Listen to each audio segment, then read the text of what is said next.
They didn't even ask me. They just decided my home wasn't mine anymore. I came home from work one evening and found my parents showing my duplex to my brother and his wife like it was a gift they'd earned. My mom smiled and said, "Erica, it's just temporary. You have space, and they need help." But I knew what that meant. They'd already made the deal behind my back. Before I continue, don't forget to hit subscribe, tap like, and share this story if you've ever been treated like your kindness was free rent for others. Trust me, you'll want to see how this turns out. My brother Adam had always been the golden child, the one who could crash cars, skip bills, and still be forgiven. And me? The overly independent one who worked 2 jobs, bought my own place, and never asked for help. My parents used to say, "Erica doesn't need us, she's strong." But that line was just an excuse to never stand by me. When I confronted them, my dad didn't even flinch. "You're not even using the second half of the duplex," he said casually, sipping coffee like he wasn't taking away my privacy, my peace, my home. Adam smirked from the couch and added, "Don't be selfish, sis. Family helps family." But what they didn't know was, I had been quietly planning something for months. Something that would make every single one of them wish they had never underestimated me. And it all started the day I overheard a conversation between my mother and Adam's wife. Conversation that changed everything. I was walking past the kitchen when I heard my mom whisper, "Just let her pay the property tax this year too. She won't notice. She never checks." Adam's wife, Lila, laughed softly and said, "She's too busy pretending to be successful. Erica always tries to act rich, but she's still just lonely." For a second, my hands froze. My own family, in my house, laughing about using me like an ATM. My throat burned, but I stayed silent. That was the moment something inside me clicked. I stopped being the quiet daughter who swallowed everything. I was done playing the fool. That night, while they slept comfortably in my guest room, I sat on my laptop with one goal: to make sure they'd never be able to control or use me again. I called a friend who worked in real estate and said, "Remember that plan we talked about? It's time." Over the next few weeks, I acted like nothing was wrong. I smiled at breakfast, let Lila use my kitchen, even handed my mom my credit card for groceries. But behind the scenes, I was signing papers. Not just for their part of the duplex, but for something far bigger. See, they thought they were getting free rent. What they didn't know was that I was finalizing the sale of the entire duplex, to myself, under a new LLC. In legal terms, that meant everything, every inch they lived in, was officially under my control. The day the paperwork cleared, my dad announced a family dinner to celebrate Adam's new beginning. But by then, the real twist had already begun, and the way I revealed it made the whole table go silent. That evening, the house was full of laughter, the fake kind that burns your ears. My parents had decorated the dining area like it was Adam's homecoming party. Balloons, candles, even a welcome home Adam and Lila banner stretched across my living room wall. I stood there, smiling so tightly it almost hurt. As the plates clinked and everyone dug into dinner, my dad raised his glass and said proudly, "To Adam, who's finally found stability, thanks to his sister's generosity." The table erupted in applause. Even my mom said, "We always knew you'd take care of family, Erica. You've got such a big heart." But I noticed how no one said thank you, not even once. It wasn't gratitude, it was entitlement. And when Lila smirked and said, "By the way, we're redecorating the guest area. I hope you don't mind. We want to make it feel like home." I couldn't hold it in anymore. I leaned back in my chair, calm but cold. "Actually," I said, "you won't need to redecorate.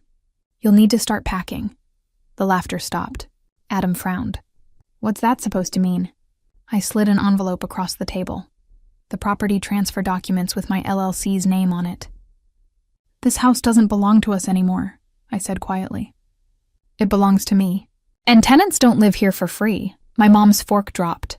My dad went pale. Adam grabbed the papers, flipping through them in disbelief. "What did you do, Erica?" He stammered. I smiled. I just protected myself from family who never protected me. The silence that followed was heavy. But what none of them knew was that this was just the beginning, because their betrayal went deeper than I thought. And the next discovery shattered everything I still believed about them. The next morning, the house felt different, colder. My parents avoided eye contact. Adam slammed doors, and Lila stomped around like she was the victim. I almost felt guilty, almost. But guilt faded the moment I checked my bank notifications. Thousands of dollars gone. Every payment I'd set aside for renovation had been quietly drained. At first, I thought it was a mistake. Then I saw the transaction notes, online transfers to Adam's business account. My hands shook. They hadn't just used my home. They'd stolen my money, too. I went straight to my dad. "Did you know Adam's been using my account?" I asked. He looked away. "He said you offered to help him," he muttered. I laughed, bitter and broken. "Help him? With what, stealing from me?" Mom jumped in, her voice trembling with fake calm. "Erica, don't make a big scene. It's all family money." That line snapped something in me. "No," I said, my voice sharp. "It's my money, my work, my house." Adam finally appeared, grinning like it was a game. "Relax, sis. You've got plenty. Why not share?"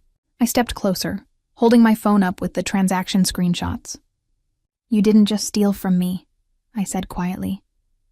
"You committed fraud. The LLC owns this property and you just used its account. You know what that means?" For the first time, he went silent. His face drained of color. I continued.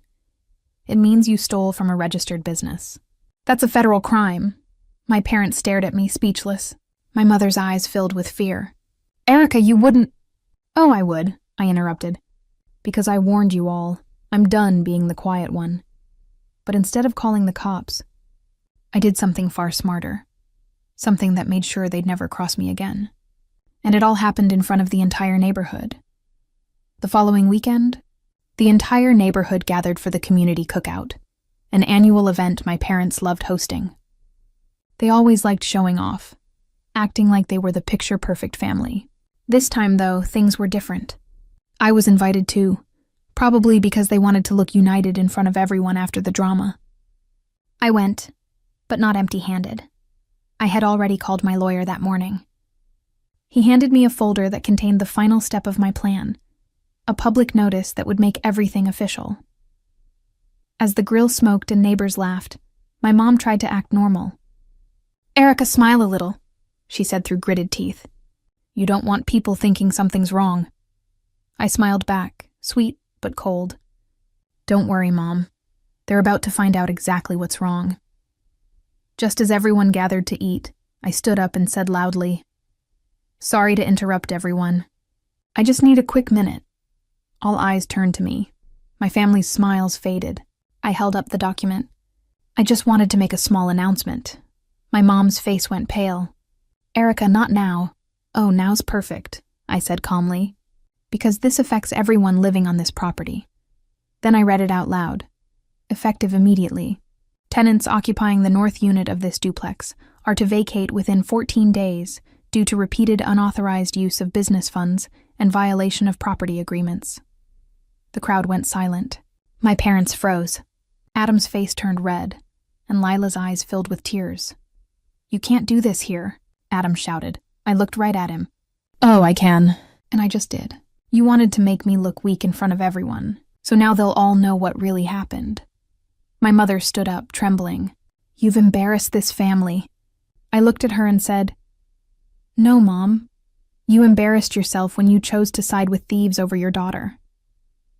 People started whispering. My father tried to calm things down, but it was too late. The truth had already spread. Adam stormed out, dragging Lila behind him, his pride shattered in front of everyone he tried to impress. My mom sat there, silent, unable to even look at me. After everyone left, I sat alone on the porch. The air was quiet, heavy but peaceful for the first time in years. I had finally done it. I stood up for myself. No yelling, no begging, just facts, power, and calm revenge. The next morning, they were gone. No note, no apology, just an empty room and silence where manipulation used to live. I looked around my duplex, my home, and felt something I hadn't felt in years. Freedom. I poured myself a cup of coffee, walked out to the porch, and smiled. Guess family doesn't always mean home, I whispered. Sometimes home is what you build after they're gone. And as the morning sun hit my face, one thought stayed clear in my mind. They took advantage of my kindness, but in the end, my silence became my weapon. They tried to steal my peace. I took back everything.